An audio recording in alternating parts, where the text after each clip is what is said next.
बिस्मिल्लाहिर्रहमानिर्रहीम। अस्सलाम वालेकुम स्टूडेंट्स। आज लेक्चर नंबर हम 16 स्टार्ट करेंगे, जिसमें हमने डेफिनेशंस को जो है वो डिस्कस करना था। इससे पहले हमने एक्सरसाइज कंप्लीट की थी 1.3 और हमने कहा था कि नेक्स्ट जो है हम डेफिनेशंस जो है वो डिस्कस करेंगे एक्सरसाइज 1.4 से पहले। तो डेफिनेशन हमारे पास है कि इससे पहले हमने पढ़ा था कि एडिशन और सब्ट्रैक्शन के बारे में पढ़ा था कि किस तरह हम करते हैं। आज हमने मल्टीप्लिकेशन के बारे में पढ़ेंगे कि हम अगर दो मैट्रिक्स आपके पास गिवन हो उनको मल्टीप्लाई कब कर सकते हैं, उनके लिए कंडीशन हमारे पास क्या होगी। ठीक है, तो डेफिनेशन हमारे पास है कि two matrix A and B are conformable for multiplication. कहते हैं दो मैट्रिक्स आपके पास हैं ए और बी, वो कोई भी आप ले सकते हैं, वो मल्टीप्लिकेशन उनकी तब पॉसिबल होगी, उनका प्रोडक्ट जो है ए बी तब आपके पास पॉसिबल होगा if the number of column of matrix A, अगर फर्स्ट मैट्रिक्स आपके पास ए है उनके नंबर ऑफ कॉलम वो इक्वल होने चाहिए is equal to the number of rows of B. It means के पहले मैट्रिक्स के कॉलम दूसरे मैट्रिक्स के रो के इक्वल होने चाहिए, तभी मल्टीप्लिकेशन पॉसिबल है, अदरवाइज पॉसिबल नहीं है। तो सबसे पहले आपने क्या चेक करना है कि पहले मैट्रिक्स के जो कॉलम है वो दूसरे मैट्रिक्स के रो के इक्वल होने चाहिए। अगर तो नहीं है तो आप नीचे लिख देंगे multiplication is not possible. Clear है? तो ये हमारे पास डेफिनेशन थी। तो इसकी एग्जांपल हमारे पास है कि लेट आपके पास ए आपके पास मैट्रिक्स है 1 2 3 0, ये बुक की एग्जांपल मैं दे रहा हूँ, और बी मैट्रिक्स आपके पास है 4 और 1। क्लियर है बात? अब क्या होता है कि ये आपके पास ए है, ये आपके पास मैट्रिक्स बी है। इट मीन्स कि आपके पास पहले मैट्रिक्स के कॉलम दूसरे मैट्रिक्स के रो के इक्वल होने चाहिए। यही आपके पास कंडीशन थी ना। तो इसके मैट्रिक्स के कॉलम कितने हैं आपके पास? 2 कॉलम है। क्लियर है बात? और इसकी रो चेक करते हैं, आपके पास ये फर्स्ट और ये सेकंड। इट मीन्स कि ये कॉलम इसकी रोज के इक्वल है, तो ये मल्टीप्लिकेशन जो है वो पॉसिबल होगी। ठीक है, अब मल्टीप्लाई किस तरह करते हैं, एक छोटी सी एग्जांपल आपके पास है कि हमारे पास क्या होगा, हम उसको किस तरह डिनोट करेंगे, ए बी। तो पहले आपके पास अगर ए का मैट्रिक्स है, ठीक है, पहले ए है तो यहाँ पे ए का मैट्रिक्स होना चाहिए। अगर यहाँ पे आपके पास बी है तो यहाँ बी का मैट्रिक्स होना चाहिए। अगर आपने यहाँ पे ए बी लिख दिया और पहले आपने बी का मैट्रिक्स लिख दिया फिर ए का, तो ये पॉसिबल नहीं होगा, क्योंकि इसके आपके पास कॉलम एक है, इसकी रोज 2 हैं, तो ये पॉसिबल नहीं होगा। क्लियर है बात? तो इट मीन्स कि आपके पास ए बी पॉसिबल है, ठीक है, ये आपके पास पॉसिबल है, बट बी ए जो है वो नॉट पॉसिबल है। बी ए जो है मल्टीप्लिकेशन जो है वो पॉसिबल नहीं होगी। अब यहाँ पे हम मल्टीप्लाई कैसे करते हैं कि आपके पास क्या है कि ए मैट्रिक्स आपके पास है, ये आपके पास बी मैट्रिक्स है। हम इसको मल्टीप्लाई कैसे करते हैं कि पहले मैट्रिक्स की रो और इसकी कॉलम से मल्टीप्लाई करेंगे। क्लियर है बात? अब यहाँ पे आपके पास सेकंड मैट्रिक्स और फिर आपके पास कॉलम। अब यहाँ पे आपके पास क्या आया कि first row first column, second row first column. अगर यहाँ पे एक और कॉलम भी आया था तो फिर हम क्या करते कि फर्स्ट रो फर्स्ट कॉलम, फिर फर्स्ट रो सेकंड कॉलम, अगर यहाँ पे एक और कॉलम आता है हमारे पास। लेकिन यहाँ पे एक ही कॉलम है तो हम क्या करेंगे, पहले first column first row first column, फिर सेकंड रो फर्स्ट कॉलम, एक ही कॉलम है। तो क्या होगा, मल्टीप्लाई किस तरह होगा कि 1 मल्टीप्लाई बाय 4, 1 मल्टीप्लाई बाय 4, फिर दरमियान में फार्मूले का एडिशन, उसके बाद सेकंड 2 मल्टीप्लाई बाय 1। क्लियर है बात? अभी आपके पास एक हो गया। अब ये क्लियर है बात। अब नेक्स्ट आपके पास है second row first column. Second row आपके पास क्या है, 3 मल्टीप्लाई बाय 4, 3 मल्टीप्लाई बाय 4, फिर फार्मूले का प्लस 0 मल्टीप्लाई बाय 1, तो 0 मल्टीप्लाई बाय 1। और हम इसको लिखते हैं कैसे हैं, 4 1 ज़ा 4, फिर आपके पास प्लस 2 1 ज़ा 2, नेक्स्ट आपके पास है 3 4 ज़ा 12, प्लस 0 1 ज़ा 0, तो ये आपके पास आ जाएगा। अब इसको ऐड करें ज़रा, आपके पास क्या है, 4 + 2 क्या होता है 6, 12 + 0 आपके पास 12। तो ये मल्टीप्लिकेशन करने का तरीका है। क्लियर है बात? ये डेफिनेशन है और जस्ट मैंने आपको ये तरीका बताया कि मल्टीप्लिकेशन किस तरह करते हैं। नेक्स्ट जब हम एक्सरसाइज क्वेश्चन करेंगे तो आपको मजीद जो है वो चीज़ें क्लियर हो जाएंगी। वहाँ पे आपके पास यहाँ पे एक और कॉलम भी आ सकता है, वो हम देखेंगे, हम क्वेश्चन जब सॉल्व करेंगे तो आपको अच्छे से क्लियर हो जाएगी। ये जस्ट मैंने एज एग्जाम्पल को जो है वो मल्टीप्लिकेशन करके दिखाया। तो इसकी डेफिनेशन हमारे पास मल्टीप्लिकेशन ऑफ मैट्रिक्स की, और आपने डेफिनेशन लिखनी है और साथ में एक दो एग्जांपल। आपको ये मल्टीप्लिकेशन करके दिखाने की ज़रूरत नहीं है, जस्ट आपने एग्जांपल देनी है जिस मैट्रिक्स के फर्स्ट मैट्रिक्स के कॉलम दूसरे मैट्रिक्स की रो के इक्वल होनी चाहिए, तभी वो आपके पास इसकी एग्जांपल होगी। क्लियर है बात। अब नेक्स्ट हमारे पास डेफिनेशन है कि मैट्रिक्स आपके पास है उसका डिटर्मिनेंट कैसे फाइंड करते हैं।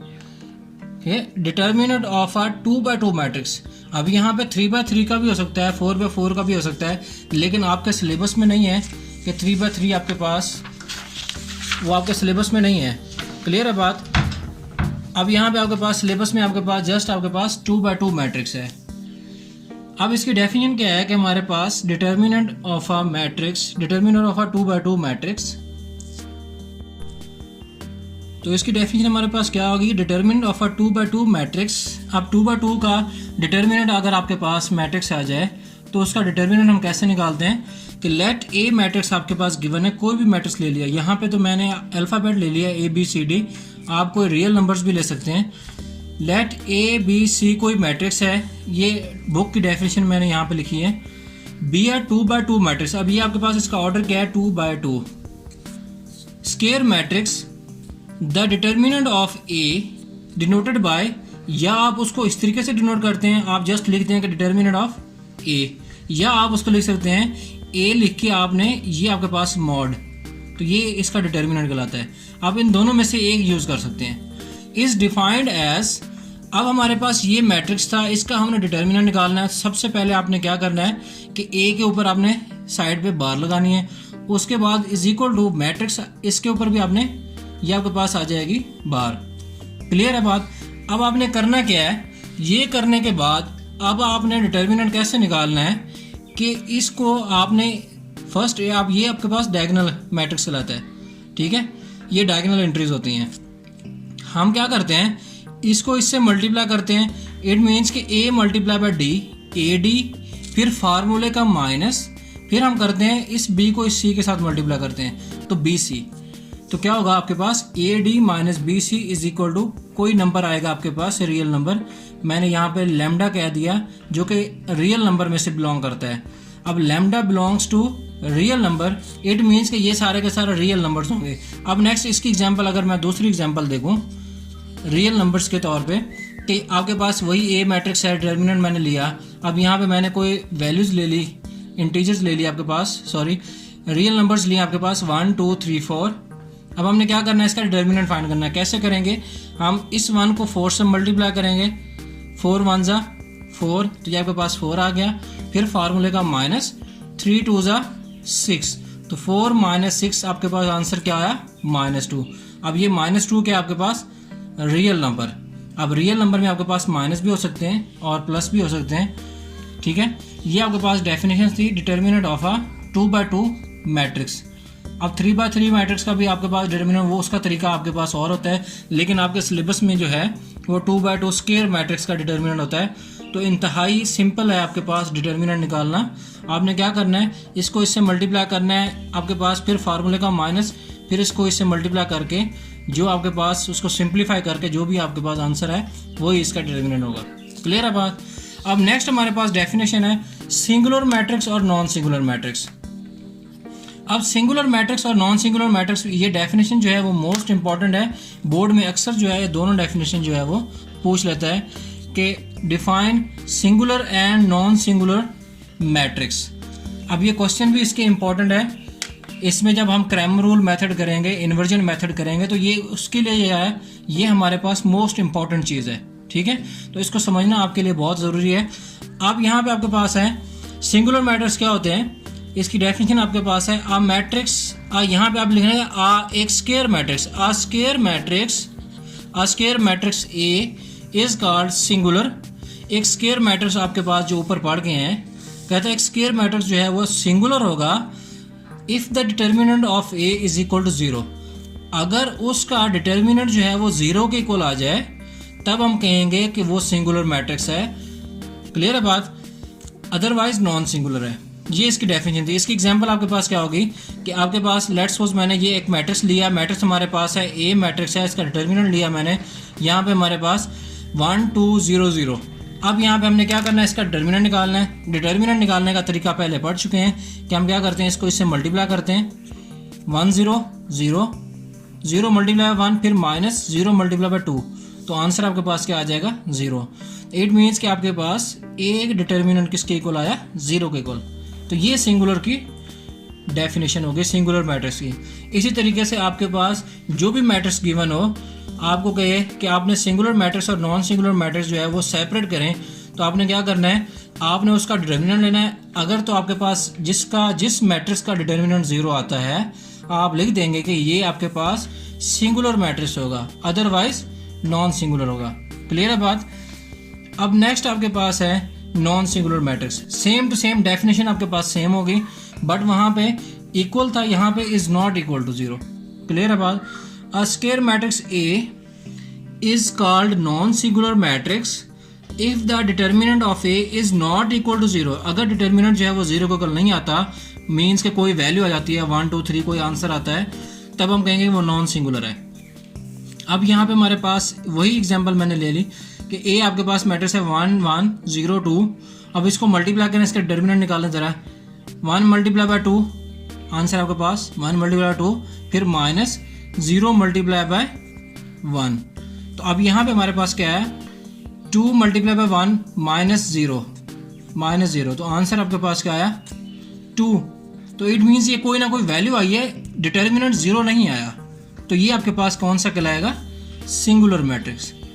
तो ये मोस्ट इंपॉर्टेंट डेफिनेशन है, तो आपने इसको अच्छे तरीके से करनी है, इसकी एग्जांपल देनी है, डेफिनेशन लिखनी है और इसकी एग्जांपल देनी है। ठीक है, ये हमारे पास था डिटर्मिनेंट ऑफ अ स्क्वायर। ये आपके पास सिंगुलर और नॉन सिंगुलर मैट्रिक्स था, इनके दरमियान जो है वो डिफरेंस था।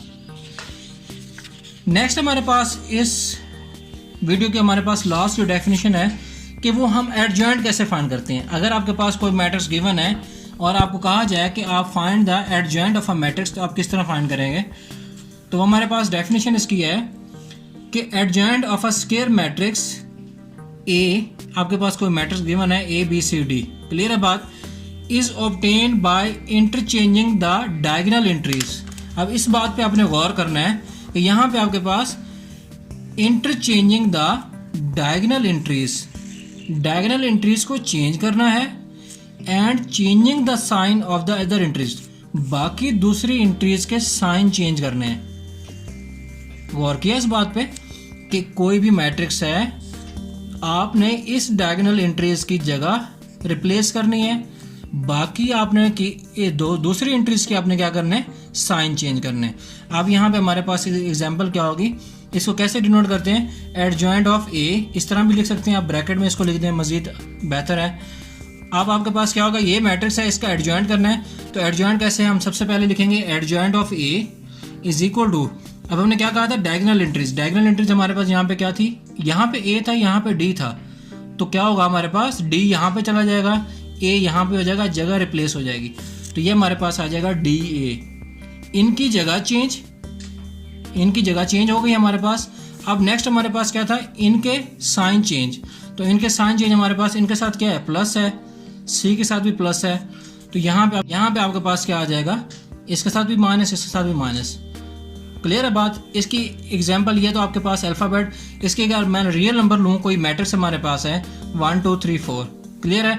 इसका एडजॉइंट फाइंड करना तो कैसे करेंगे, सबसे पहले हम लिखेंगे एडजॉइंट ऑफ ए। अब इस मैट्रिक्स का हम क्या करेंगे, इनकी जगह चेंज, 4 जो है 1 की जगह पे चला जाएगा, 1 4 की जगह पे आ जाएगा, तो इनकी जगह चेंज कर दी। अब इनके साइन चेंज, 2 के साथ प्लस है तो इसके साथ माइनस हो जाएगा, इसके साथ प्लस है तो इसके साथ भी माइनस हो जाएगा, तो ये इसका एडजॉइंट आ जाएगा। क्लियर है बात। अब नेक्स्ट वीडियो में हम इन्वर्स मेथड हम सीखेंगे कि मल्टीप्लिकेटिव इन्वर्स आपके पास क्या होता है बाय यूजिंग द मैट्रिक्स। उसके बाद हम एक्सरसाइज को स्टार्ट करेंगे।